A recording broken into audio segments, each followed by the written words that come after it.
Good evening and welcome to गना shot. गना shot में आप सबका स्वागत है। Chinese wolf versus the Japanese warrior. Will a military contest break out? The temperatures are rising. The relationship is getting worsening. And things are not going as per track. And that is why I thought, let me do this. But today I'm going to expand the thing, put a lot of things into perspective. Many people would probably not understand why Japan and China are fighting also. Let's get some history into context. 3 days back, I did this. The Wolf Warrior is back. Japan-China conflict deepening. But I skimmed the surface. But 3 days later, things are not so good. So I thought, let me go into details.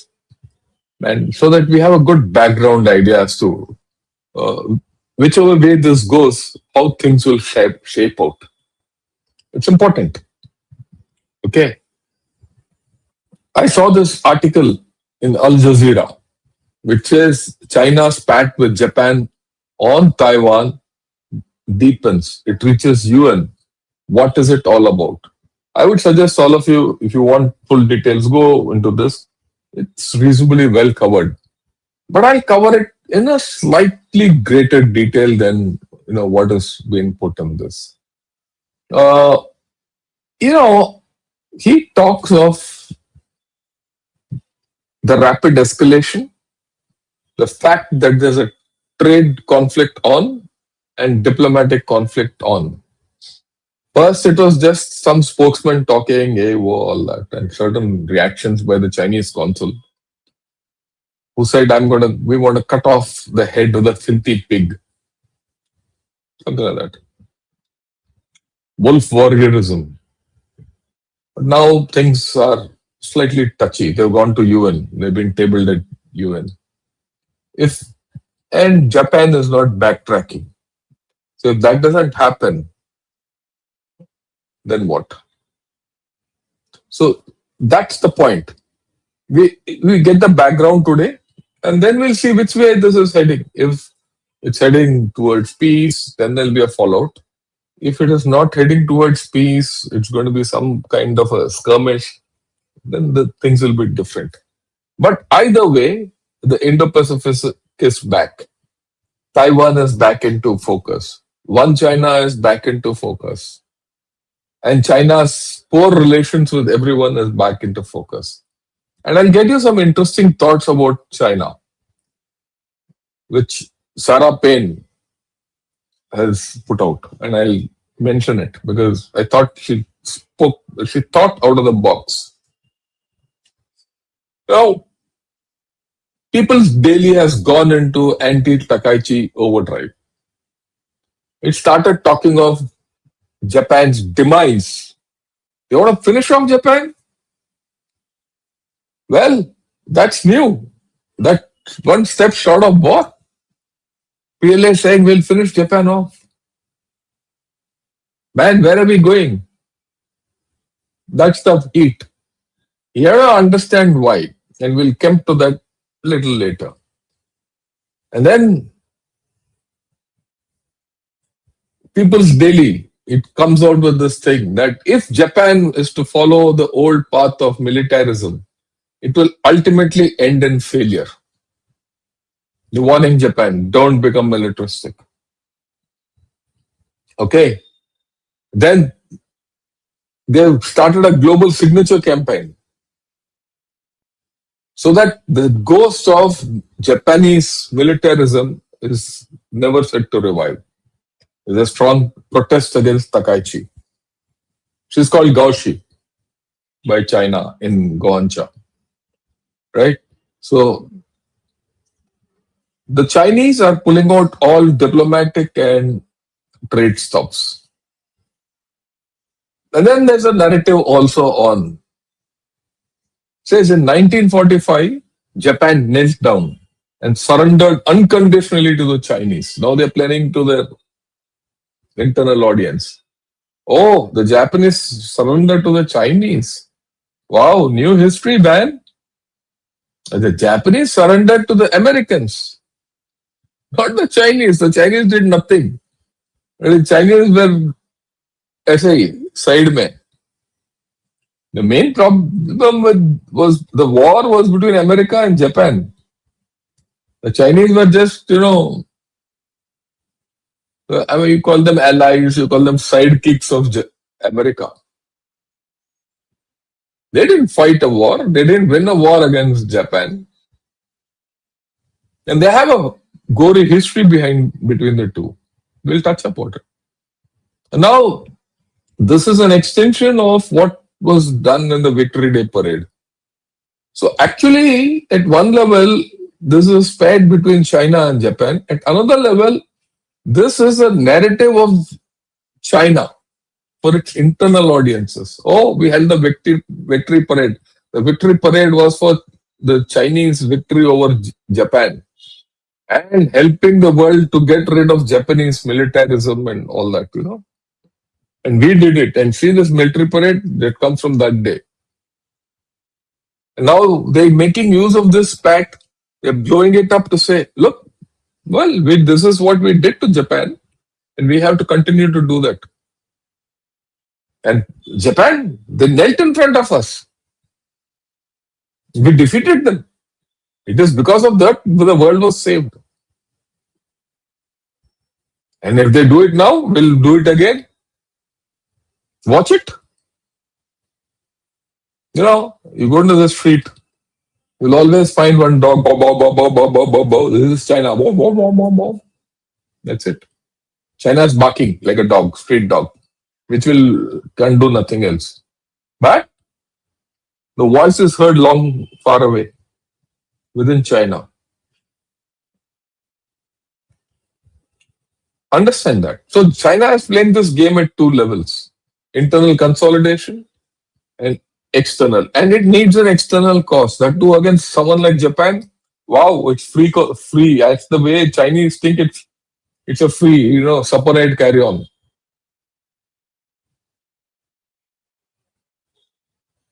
Hence, I thought, let me go back and put some perspectives in order so that we all understand the area, because many people don't even know that Japan and China are close by. Russia is involved and all that. Look, this is China, right? And let me make it bigger so that everyone understands. This is China, Taiwan, North Korea, South Korea, Vietnam, Cambodia, Laos, Thailand, Brunei, Malaysia. Down is Indonesia. This is Japan. Now the line connecting Osaka, which is the southernmost major island of Japan, to a chain of islands up to Taiwan, and then another chain of islands to Philippines and down below, and right up going up to Vietnam. This is called the first island chain. For China, this is sacrosanct. This is like a Lakshman Rekha. They're not able to cross it. And I'll talk about this later. This is the second island chain. The second island chain goes from mainland Japan, Guam, on to Indonesia and the Pacific Islands. This is where China wants to operate in this island, the area between first island chain and the second island chain. It can do that only if Taiwan falls or if Japan is sidelined. They need this gap. This gap is not a gap as it is seen. There's a whole lot of islands in between. So very narrow. So that's how it is. Both these lines start from Japan. If Japan is, finished off, China is stuck. Well, we'll get to that. A few days back, there was a patrol of 3 PLA vessels which went past Osumi Islands. That's when I did the first podcast. And Osumi Islands is where? In the southern tip of Osaka, group of islands. And this line which you see, I don't know whether you can see it or not, this line, called the Osumi Strait, the center line of the Osumi Strait. The PLA went across this. At some late point, they might have crossed into territorial waters of Japan. That's not come out very clearly. But they've gone quite close to this island. Now, this is the island. If you see this, there are, just to put everyone in picture. This is the set of islands which come down from Osaka. These are called the Diaoyus or the Senkakus. The Japanese call them Senkakus, the Chinese call them Diaoyus. The Chinese want them. If China can't get Taiwan, but if it gets these islands, it can break into past the first island chain. But all these islands are Japanese islands. The closest Japanese island is Yoniguni, which is just about 100 kilometers away from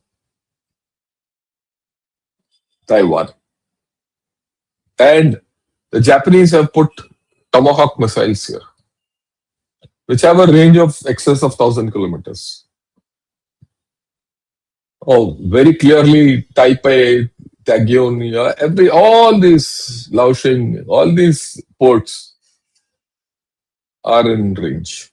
That's the first thing. So, you can't barricade or put a naval blockade across Taiwan without getting Yoniguni involved. Too close. Okay.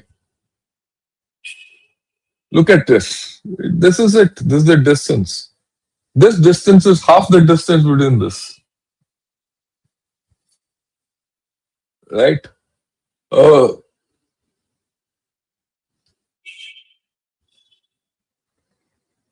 at this. Look at this in the overall context. This is so close. And then there are close islands between Philippines and Taiwan. As a result, there's no space for China to encircle Taiwan or blockade it off. If it does so, in the south, it will get involved with Philippines. In the north, it will get involved with Japan. That is the crux of the problem. But I would like to take your focus somewhere else. This is mainland China, this entire area. This is North Korea, South Korea. This area is Russia. This is Sakhalin Island. This is Hokkaido. There's hardly any space between Sakhalin and this. There's an island called Kuril Island. That's the southernmost thing. That Kuril Island is some kind of a dispute. And the Japanese and the Chinese hate each other. Okay, this is Vladivostok.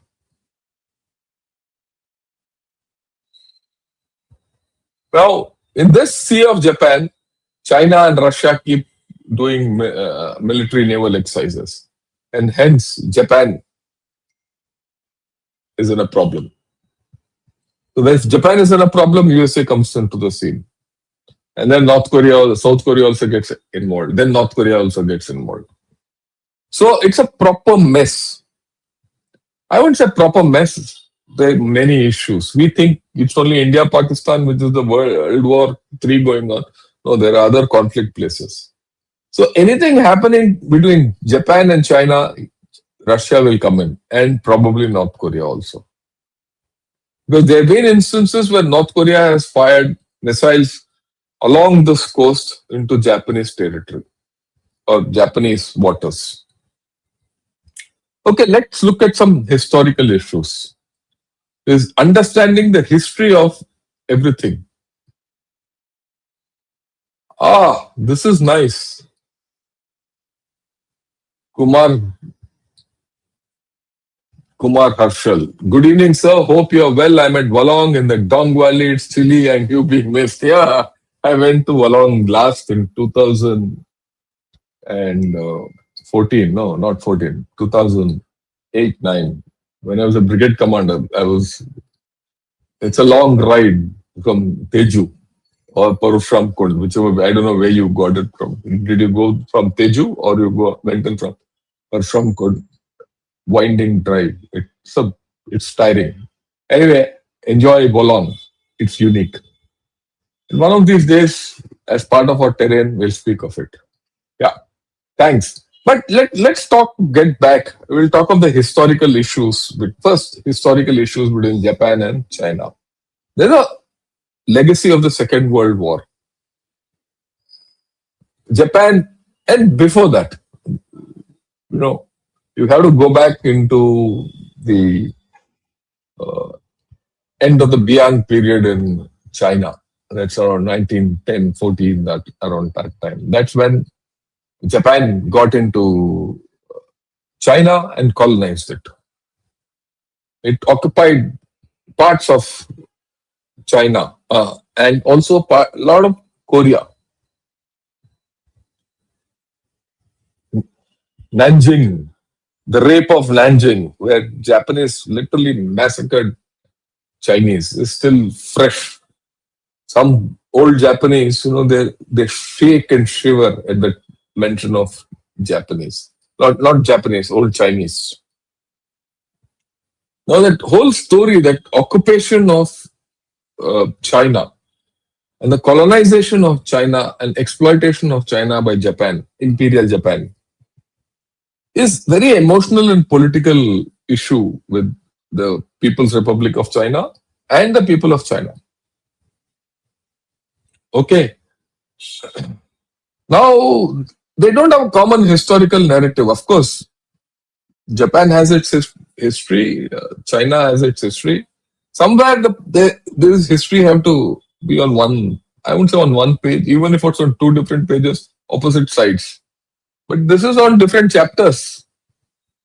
Like China says, we are the ones who defeated Japan. Japan didn't get defeated by China. In fact, like someone said, Japan actually got defeated by the British in Burma. The fall of Japanese forces in Burma, the Burma campaign, presaged the retreat of Japanese. It was when that happened that the American forces start to move and, push the Chinese back. And even then, not the Chinese, sorry, I keep saying Chinese, put the Japanese back. Even then, Japan didn't cow down. It took 2 atom bombs and the destruction of Hiroshima and Nagasaki for Imperial Japan to say hands up and put the white flag up.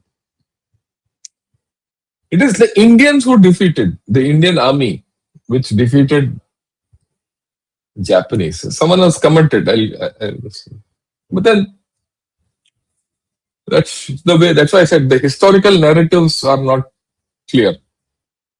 And then there's Yasukuni Shrine. Yasukuni Shrine has honors convicted war criminals of Japan and other war martyrs. Now that shrine is seen by China as a symbol of Japanese militarism and imperial militarism. It says, look, if that shrine exists and people keep going, Japanese veterans keep going, it's a slap on our face. So that's a emotional issue for Chinese. Well, that's there. Many might feel that Yasukuni Shrine should be closed. But the Japanese don't see it that way. And the Chinese are emotive about it. Then there are territorial disputes. Senkaku Islands, I've said. Now, Japan has held on to the Senkaku Islands and administered them from 1895. In fact, they were administering Taiwan also. It was in the Treaty of San Francisco that Japan handed over, handed over Taiwan to the nationalist forces, the nationalist government of China, not the PRC as it exists today. China insists they were stolen. All these islands are chained right from Osaka down to Yonaguni. Some are only rocks. But they're valuable. There are no passages. So China does what it does best. Gray zone activity. They send Coast Guard, fishing vessels, all that. So there's always tension. China maintains tension along the BROs. And then because there's a contentious claim on these islands, the territorial waters also are contentious. And there is a lot of hope that gas they'll get gas there or oil there in these shallow territorial waters. You see, one of the things about the East China Sea, South China Sea, and the Bohai Sea is that they are shallow. They're not deep.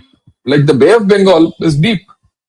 You can deploy a carrier virtually 10 kilometers off the Bay of Bengal, I mean, into off the Chennai coast.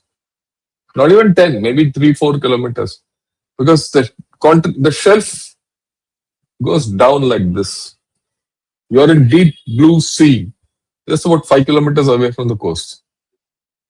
In fact, if you go on a aircraft, you can make out the water, the color of the water. You go over the Arabian Sea, it's not that deep. The South China Sea is shallow. And in these shallow maritime boundaries, there is hope that they'll get oil and gas. So there's a tussle. So the territorial dispute is there, historical legacy, there's a dispute. There's a geopolitical rivalry and security concerns also in the mix. I'm giving you the whole thing so that you understand the whole. Because many people don't understand. I mean, like I said, historically, we need to understand what's happened between both these countries from long if they have to get into a war. Taiwan. Taiwan is a source of concern for both. Okay. Japan feels that anything happens in Taiwan, it's a survival threatening situation for them. That's what Taikichi said. Sane Taikichi said this. And that is why the Chinese got angry. Because China feels Taiwan is its territory and China can do anything it wants. But Japan says, you do anything there, you are threatening our survival. I'll talk of that a little later. So there's a kit bit. And this is not now, earlier also. Now, Chinese military buildup threatens Japan. Plus the fact that China keeps carrying out joint exercises with Russia, which I showed you. Kuril Island, Sakhalin, Sea of Japan, Vladivostok, South Korea, that belt. So that's also a problem for Japan. For China, US-Japan alliance is a problem. Because US says, I'll give you a nuclear umbrella. They've got huge forces stationed in Japan to protect Japan. So that, and China is threatened. Because from there, US can jump off into China. You don't need great range. Then there are economic problems. China and Japan are their largest trading partners. They have deep economic interdependence. If there's a political rift, trade and business gets affected. But now there are trade barriers being put in place by China. Ban on seafood import and things like that. This is not the first time.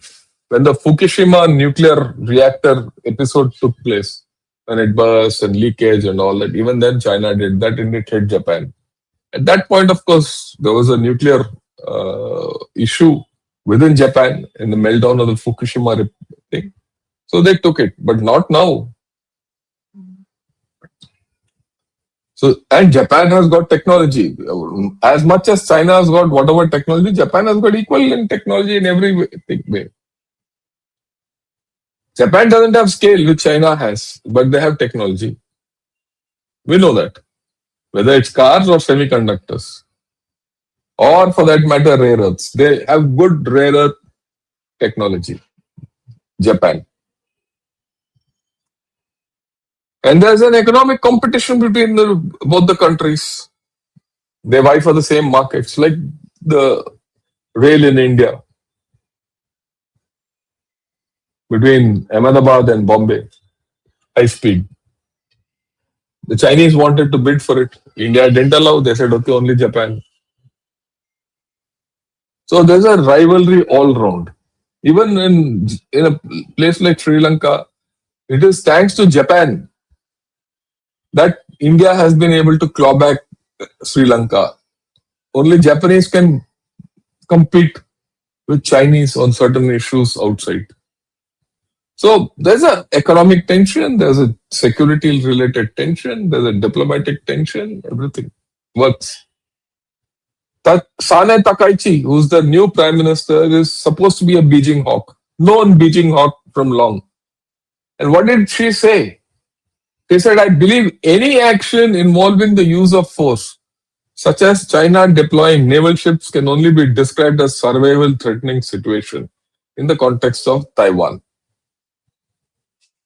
Now, for Japan, survival threatening situation is the benchmark which enables the Japanese parliament to get militarily involved. Self-defense force. So the prime minister says, look, our thing is threatened. Our survival is threatened. Yoniguni and those islands. So then Japan parliament says, go ahead and fight. Otherwise they can't. Go ahead and defend, do what you want.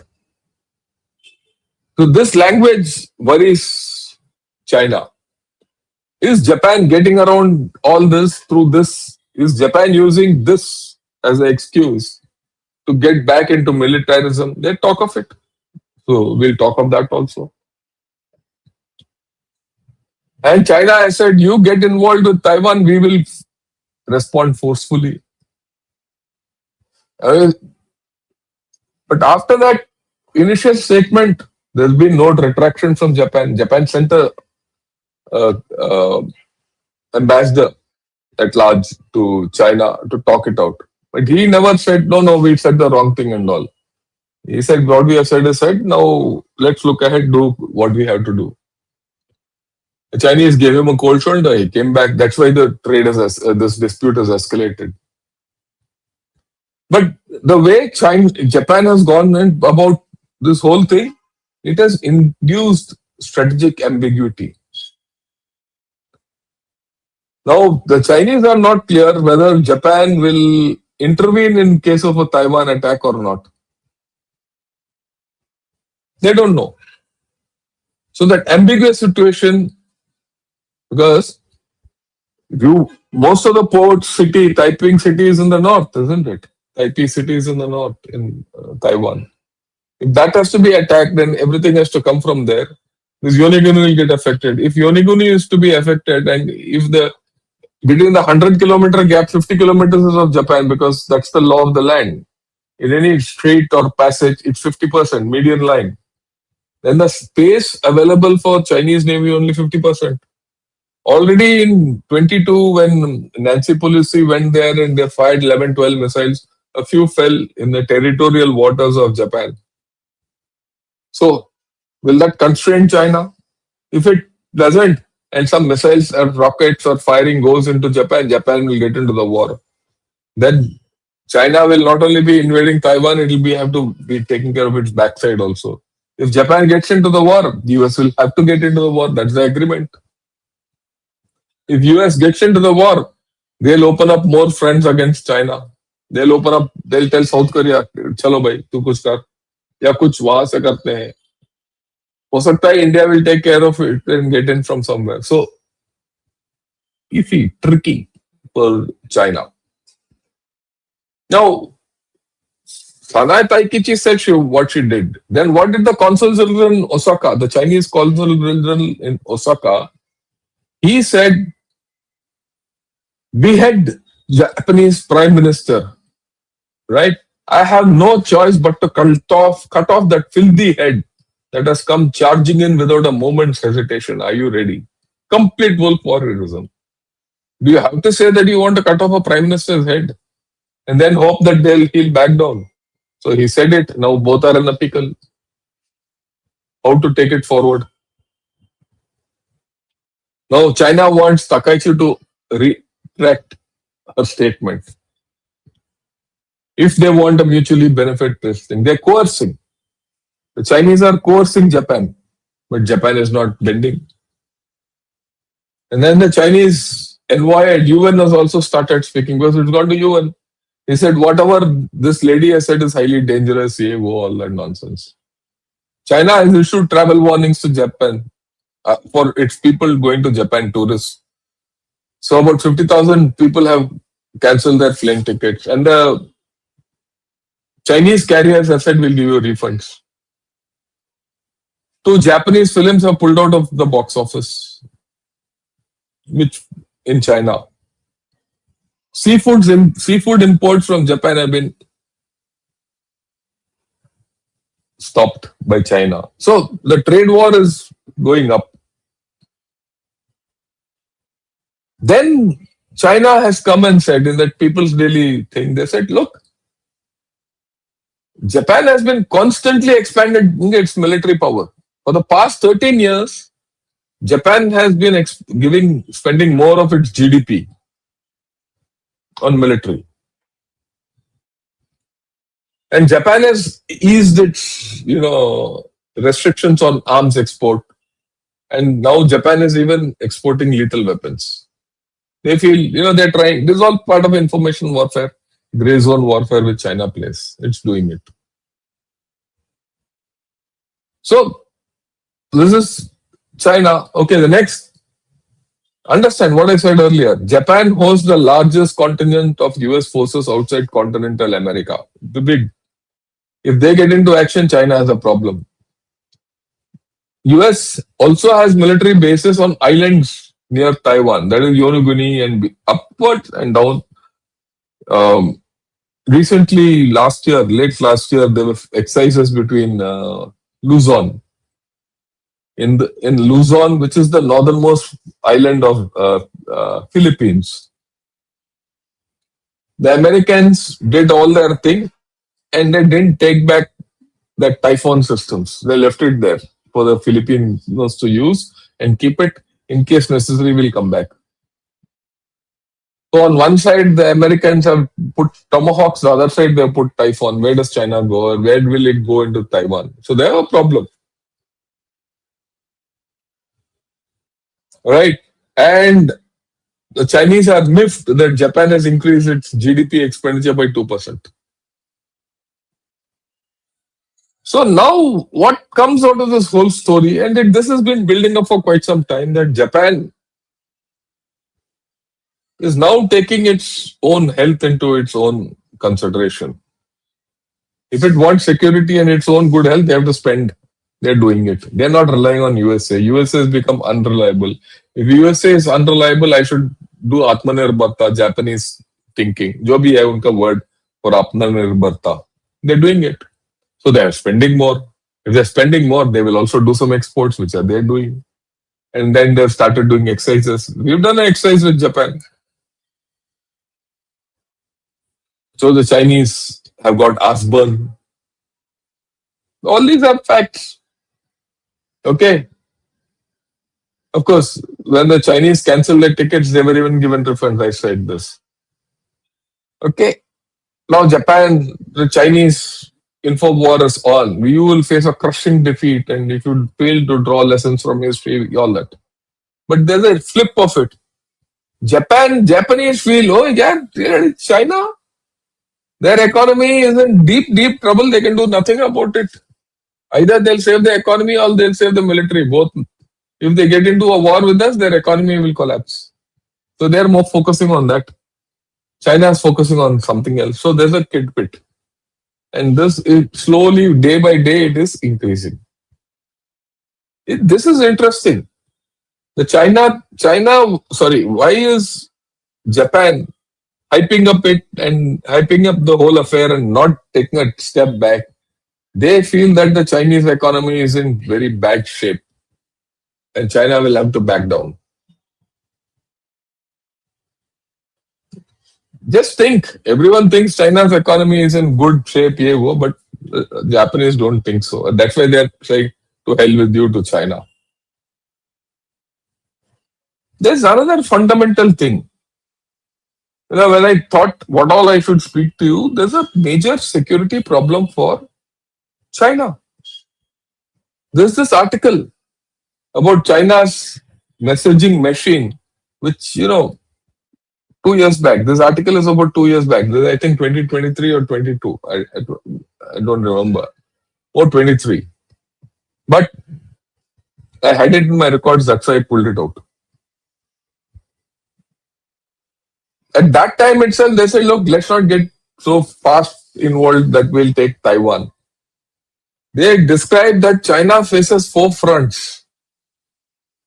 This is verbatim what I'm showing you. What does it say? It says the first military front.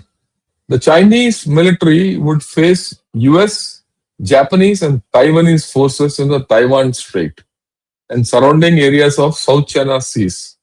Also, possibly Australia and UK. That's the first front, the Korean Peninsula front. There's a possibility Japan might stay out.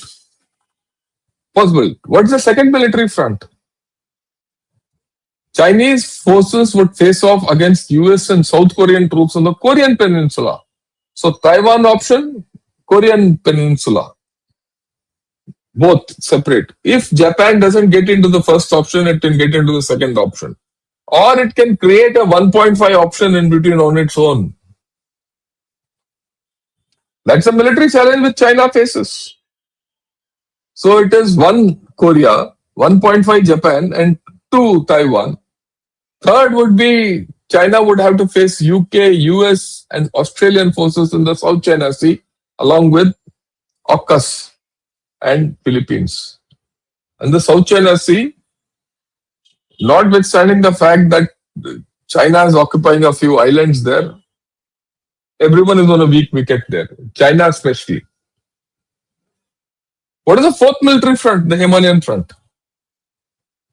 And I keep talking about this. Now I think the fifth military front is coming up, Japan.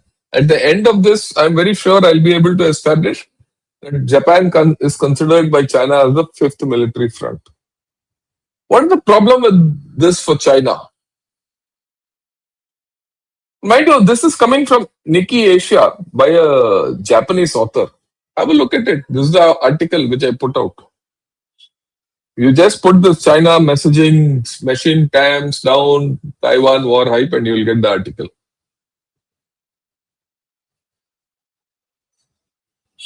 So China has problems. Militarily, if it goes towards the front door is Korea, Japan, Taiwan, Philippines. Already with Philippines in South China Sea, they have a problem. So where do all these buggers go? Chinese against Japan. What if India takes advantage of whatever it is doing with Japan and does something on the western border? It's a two-front situation. Hai na? The Chinese talk of it as a chain reaction warfare.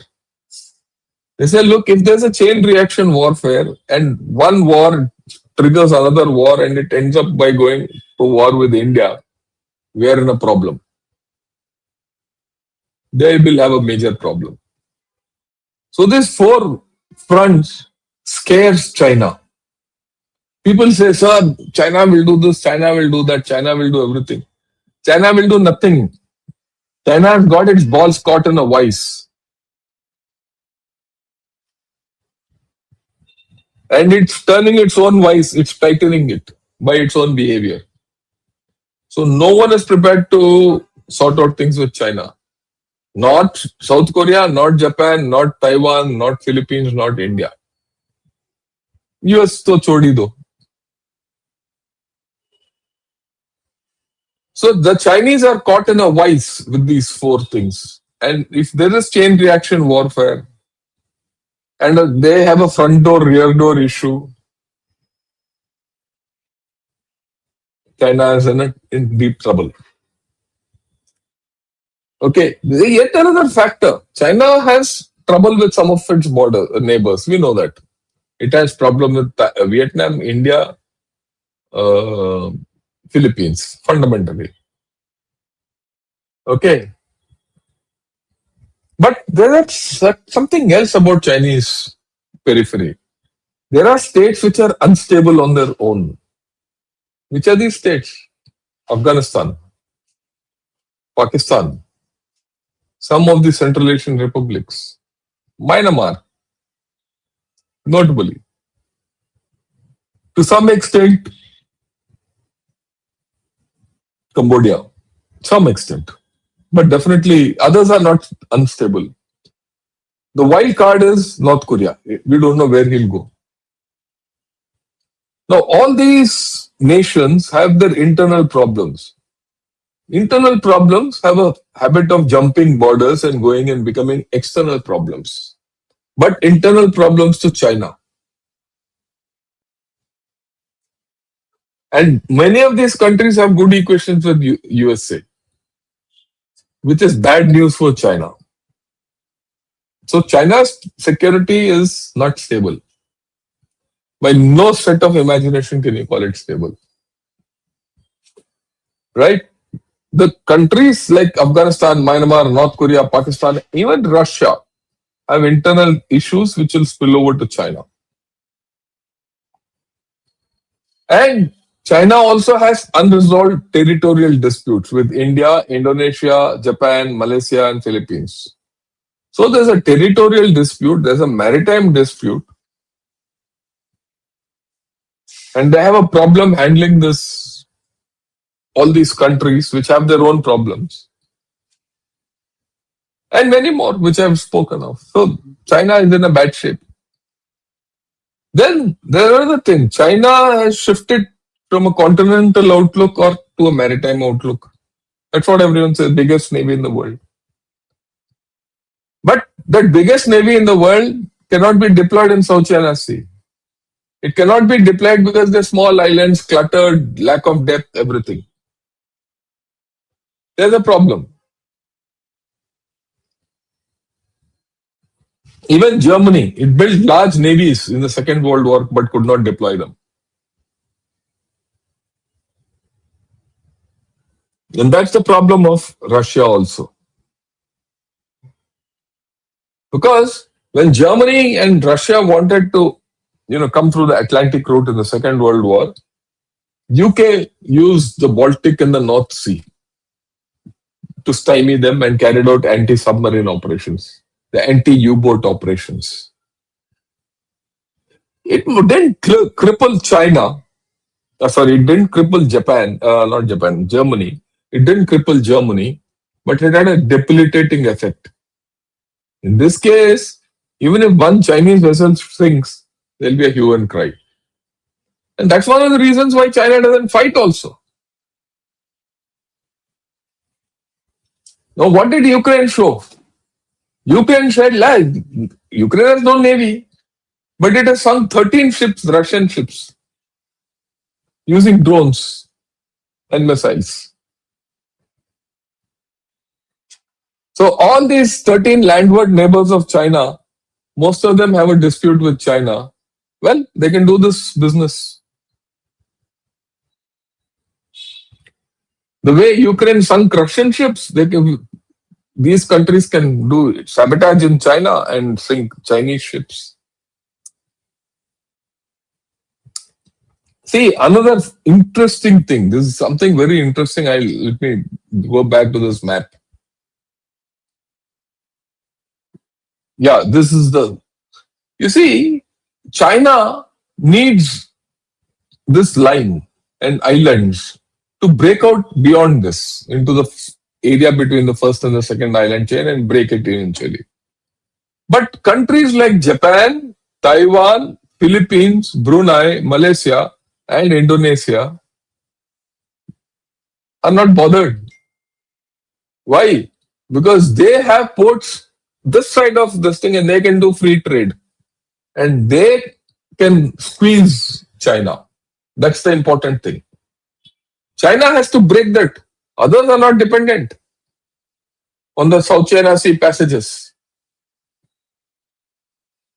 So China is at a military disadvantage vis-a-vis the other countries.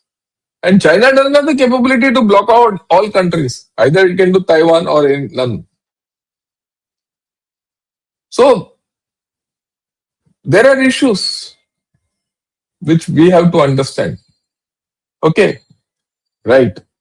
Uh, so overall, if you see any disturbance in the South China Sea, East China Sea, China will get affected. There's been my contention from a long time.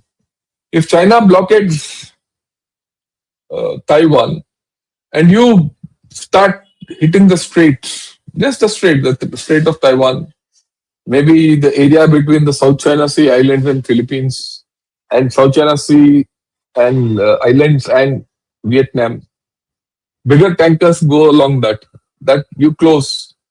Not Australia can do it, China, USA can do it, Philippines can do it.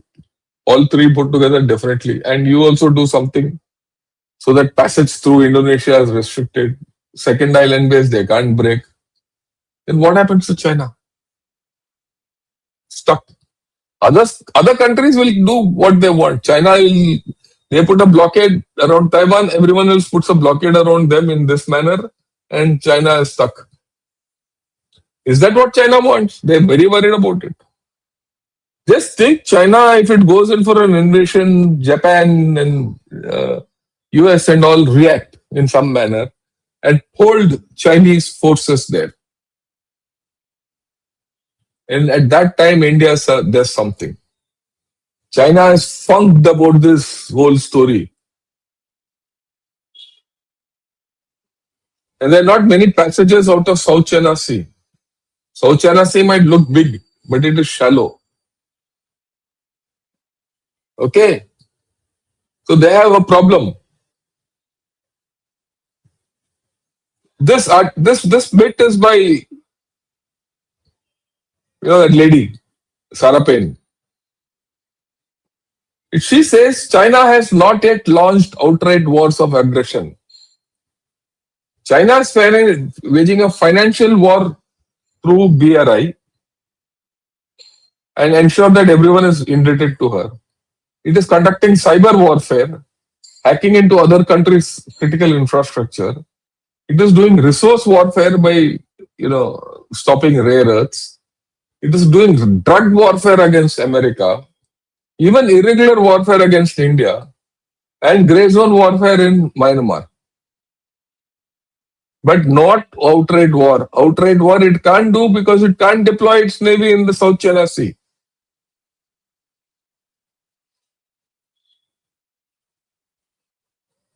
That's the important part. Okay. It is also conducting a water war. It's already put dams on the Mekong and now it's putting a dam on Brahmaputra. So China is doing complete grey zone warfare. If everyone starts doing grey zone warfare on China, there's a threshold, no? If Japan becomes militaristic and starts doing this along with India, and if it becomes hot, then what happens to China? China can't talk on everyone. Okay? Yeah. So, yeah, this is it. China has built a large navy with a maritime outlook, but it cannot reliably deploy that navy in wartime because of the narrow, shallow, island-cluttered, enclosed seas that surrounds its coast. This is what Sarah Payne has written. Okay. Who's Sarah Payne? Go to YouTube, put Sarah Payne, and you'll get a whole lot of things. Right from the time of, time Christ was born to now, she's a military historian. She talks very well. Right from Crusades to now, she does beautiful analysis. This is what she's written. China cannot reliably deploy that navy in wartime because of the narrow, shallow, island-cluttered, enclosed seas that surround its coast. That is why China is on a defensive. And it has to get that first island chain. If it doesn't get that first island chain, China is contained. And it makes China like Germany. Germany also had a big navy, but it couldn't deploy. It could not be used reliably. And so overall, A pact with Japan looks big. It looks big, but it's not so big. China has problems in this. China has huge problems in this. They can talk. They will talk. Oh, they also spoke like this in 2020. Oh, we'll take over India. Yeah, all that. The Chinese pigs. They can't. That's all they can do. They can do nothing. They can only talk. We'll cut the head of the filthy head off. Yeah, all that. What more can they do? There's a limit. So why am I telling you all this? Will we be in a situation shortly where an opportunity opens up? Can we do something? Is there a time for us to talk with Japan and say, let's put this chap in order? After all, our Prime Minister went to Japan recently during the SCO meet 2 months back and did some speaking, isn't it? It was with Iseru, the previous Prime Minister. He also met with Sanai Takachi. So is there a case to discuss this? What to do? He also had a word with Marcos Jr. in Philippines. He's also in touch with Taiwan. He's also in touch with South Korea. And we just signed the Indo-Pacific Agreement. So the scene is shifting here. That's the important thing. Whatever happens, America can't afford to lose Japan. So, look, as of now, it's not boiled over. But when will it boil over? I don't know. That depends on how Japan and China react to each other. But something will happen. We'll see how it goes. So I hope I've given you a good backgrounder of between what's happening between China and Japan. And I'll now wait. Let's wait as to how things progress and then we'll discuss. It has implications for India. Huge implications for India. I've said so. It's got positive and negative implications. Okay. It gives you an opportunity. Your seafood can be exported to China. So that means your trade with China will be less adverse. This is also the time when you can insist on China. You want food, you take rice also. So you get a leeway. You also get a leeway that tell China, अच्छा ठीक है नहीं है तो ठीक है दो कुछ ईस्टर्न लद्दाख में या सेंट्रल सेक्टर में कुछ कर दो automatically China will say नहीं नहीं. But it all depends on how the situation develops further. Options are huge, right? So I'll leave it at that. If you guys have liked this, press the thumbs up button. Also, subscribe to Gunner Shot, press that bell icon, all that. And we'll see how things go. So I'll be off air from maybe tomorrow morning. I'll do about Bangladesh. I'll do the political history of Bangladesh. And I'll be off air for about 2 days because I'm going to Mao. I'm going to discuss in the Doctrine and Strategy seminar of annual Doctrine and Strategy seminar in Army War College. I'll come back and give the broad thoughts where India is. I'll connect a few dots after listening to thing there. I'm also going to give 2 talks. I have to chair a session. And the chief will also be there. We'll see how things go. I'll get back to you probably on Monday, Tuesday, Wednesday morning. Or if it's Wednesday, it's too late, I'll do it. Wednesday evening, I'll get back. Right? So that's all I have to say today. I'll take a few questions. Requesting a podcast on MBS visit to White House. Just wait. Just wait for a little time. I purposely didn't correct it because it's just a visit. Let's see how things happen in the in international stabilization force. Let some details come out. Mm. Okay. Yeah. Ritvik Patra, thanks for becoming a YouTube member. China is doing rapid development in border areas, not only road and rail infrastructure, but also heavy defense equipment. Are they preparing for an attack? Please discuss how we can. How can they prepare for an attack? They are not preparing for any attack. They are doing infrastructure development. That's about all. Don't get carried away. That's why I said all of us, are worried that China will attack us. I've told you the four fronts of China. They're all interconnected fronts. China will not go anywhere. Don't worry. Okay. How can we help Taiwan? There are a hell of a lot of things you can do. You can do them diplomatic support. If you have the political thing, you already said I don't accept one China. In a way, we've stopped using one China principle. And we've converted it to China. So a lot of things are there which we can do. Defense exports is huge. Giving them semiconductor help is also huge. So a lot of things you have which you can help. Yeah. Narsimha Rao, thanks a lot for joining in. Like and subscribe. Guys, yeah, Sanjay, thanks a lot for your comment. Ladybird Haru, good evening. Hindustan News Studio, Jai Hind Janab, thank you. Akash, thanks a lot. You're there.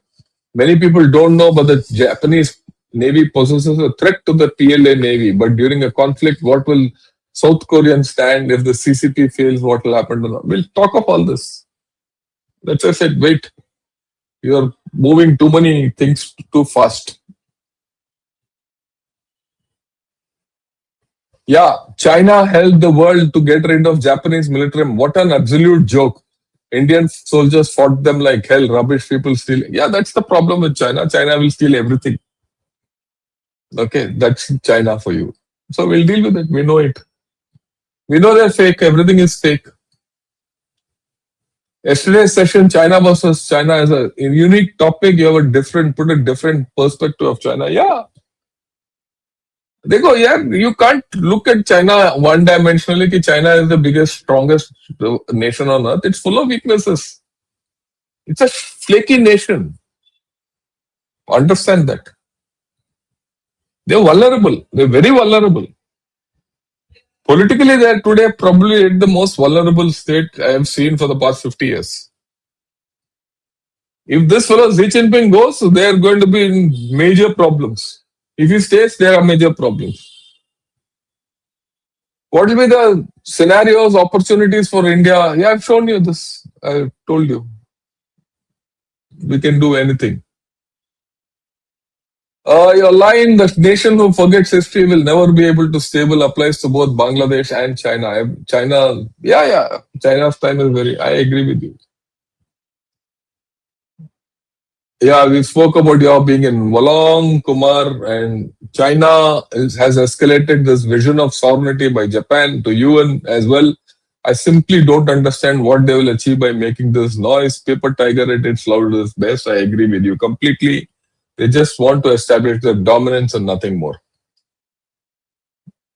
Yeah, China is like a barking dog and you mimic the sound of it. I laugh out so hard. The trolling skill is as good as your cartoon on thumbnail. Thank you. That's a wolf. Yeah. Mrs. Sane single-handedly rattled all of PRC with a single statement. I feel we must capitalize on this. Like-minded leaders to reinvigorate the Quad, even if US is reticent or uninterested. Look, we have a way. See, today what happened is called IPSA. India, Brazil, South Africa. They had a partnership. It's come out in G20. It's not BRICS. No China, no Russia. IPSA. Do something like that. With Japan, South Korea, Philippines, Australia. Do something. There is a scope. for this.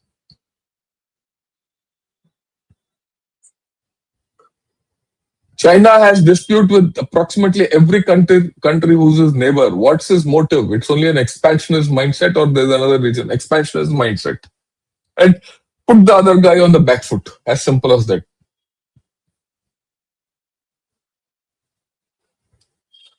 I heard on some of the geopolitical analysis that the moment Taikachi was elected, the Chinese naval fleet from the islands near Japan. Is it true? That I don't know whether they've gone, but there's a problem. I mean, this problem won't go away in a hurry because Sanai Taikaichi is known, hardliner against China. Via Tezu, via Demwe, then Tiding. Okay, the roads have been built incredibly well by BRO and are devoid of traffic unless, there's nothing much which goes there. They're all. My op area was Hayuliang. Okay. Of course, one part of it was Hayuliang, but right up to Kibitu I used to go. Japan has changed. It's not the same as World War II. They don't have Unit 731. They don't do kamikaze, and most of all, they don't have population to fight. Only Japan Navy possesses significant threats. I agree with all this. But we don't know how things will happen. That's why I said this is just you're giving your opinion, I go with it.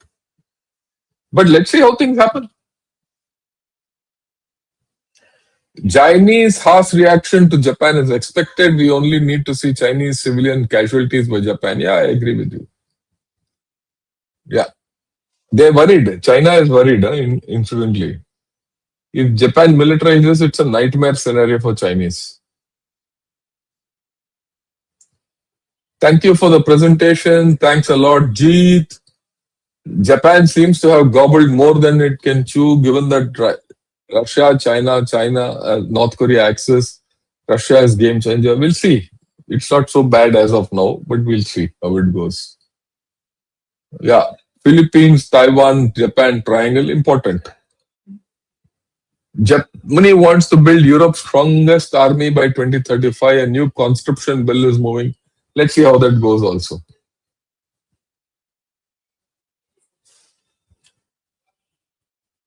Yeah. Indonesia has a new naval presence, and if they side with China, then US and friends will be. No, don't worry. The Indonesian Army, Navy, and Air Force are trained by USA, incidentally. There were a few chaps who from Indonesia, Army, Navy, and Air Force, who did a course with me in USA. And some of the Indonesians came and did a course with me in NDC also. They're okay. They will not fight with anyone. They're scared of everyone. They'll not fight. In a way, they're decent guys also.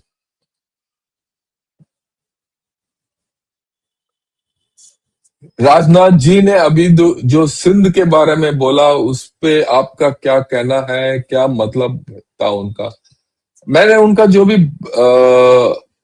टिप्पणी है वो सुना नहीं, सच बोलूं तो वो क्योंकि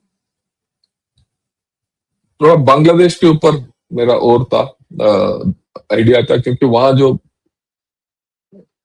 नक्शा उभर के आ रहा है वो थोड़ा ट्रबलिंग है.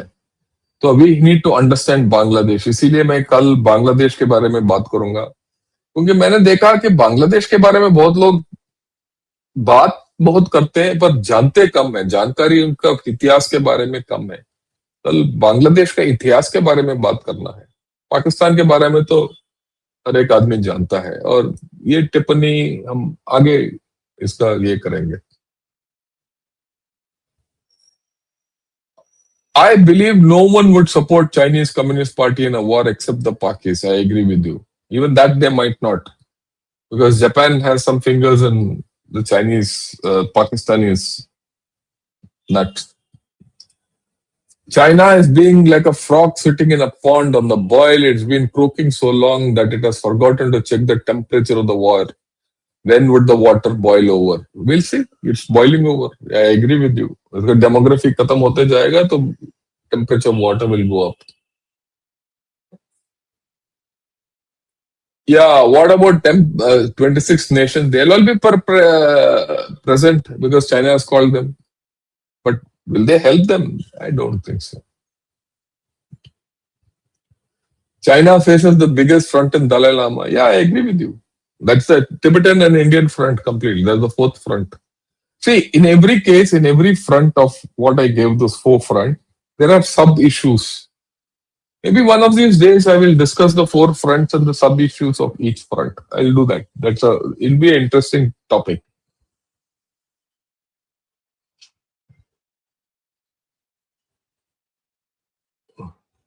We miss opportunities, one with Afghanistan, another with Japan. Our diplomats ineffective unless the Modi government replaces those who are incapable. No, don't get too carried away.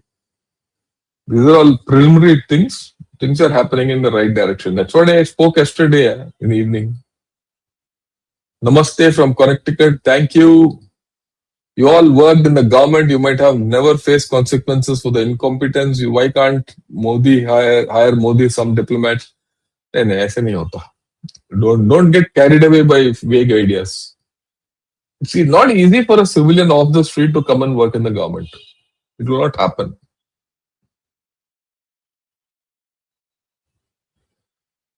With Japan, with have Mr. Shankar with a Japanese wife, और ये तो होता रहेगा.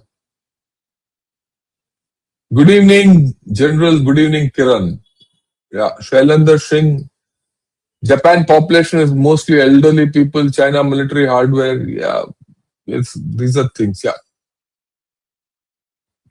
I got so angry at our mainstream media. They do sensationalism against others, but very seldom against China. There have been guns and grenades made in China, found in Kashmir, but our mainstream media is useless. I'll be very honest with you. They don't do good analysis. That's why I don't go and speak. When I go and speak, when I talk something that anchor doesn't know what I'm talking of also. They don't understand. That's why let me talk what I have to in my own channel. At least people will listen. Yeah. Modi and Takaichi San met in today's G20 face to face for the first time, but I'm assuming a lot of back end communication. Yeah, a lot of it. And I'm sure Mr. Modi has met Sanai Takaichi when he went to Japan. China's presence at the Panama Canal is heavily undermined, and that economic hit is also the US keeping the Lobito corridor. Yeah, there's a lot of problems with China. There's a lot of backtracking. Sir, can you tell us about how long China border, including Tibet, actually is, and it is manned everywhere? I'll talk of it.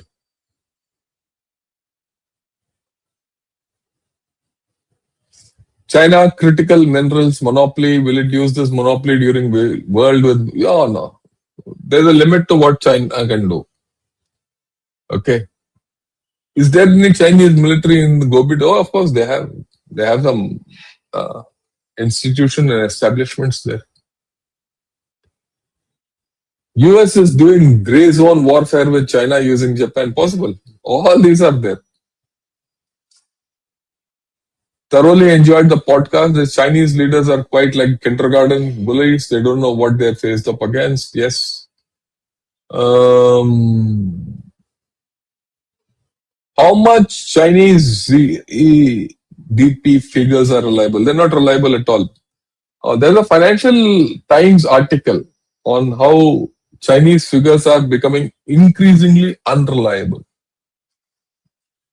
Okay. Maybe one of these days I'll talk of it also.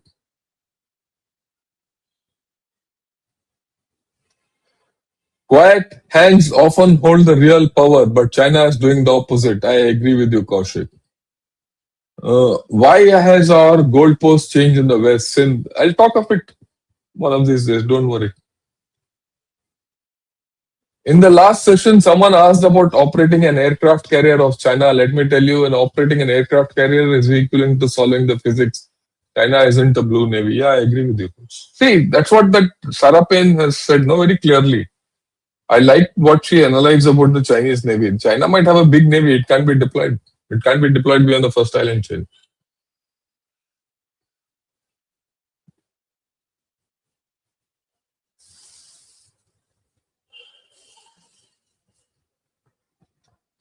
Yeah, let me see.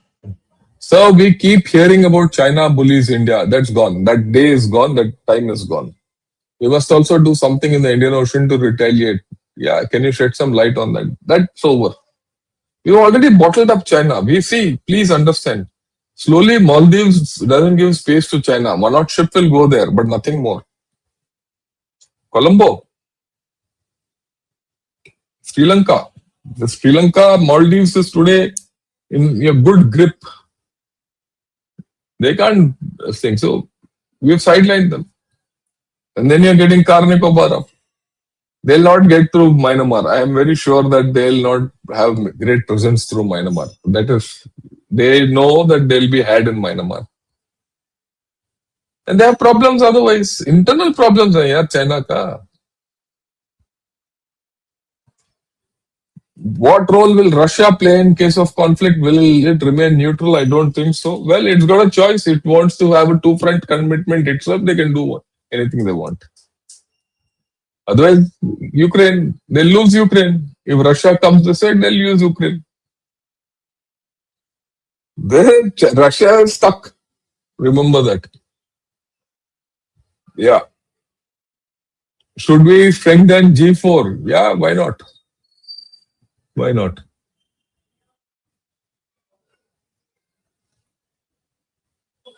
Okay. China presence and building a base. There's no place for a base in Coco Island. Coco Island is so small. There's a couple of transmitters, that's all. Coco Island is a resort for Myanmarese officers. They'll not give it to China, don't worry. They do their R&R there. Okay, so that's how it is. Well, that's the end of today. We'll talk tomorrow morning, maybe a little earlier, 8:30 or I'll come back and we'll talk of Bangladesh. Joy Bangla can get all his Bangla friends and learn his own history. And it's a gory history. We'll talk of it. But we should know because as I see, Bangladesh is going back to become East Pakistan 1.5. We'll talk of East Pakistan 1.5 tomorrow morning. Till then, have a great day. Enjoy yourself. And, Jai Hind to all of you.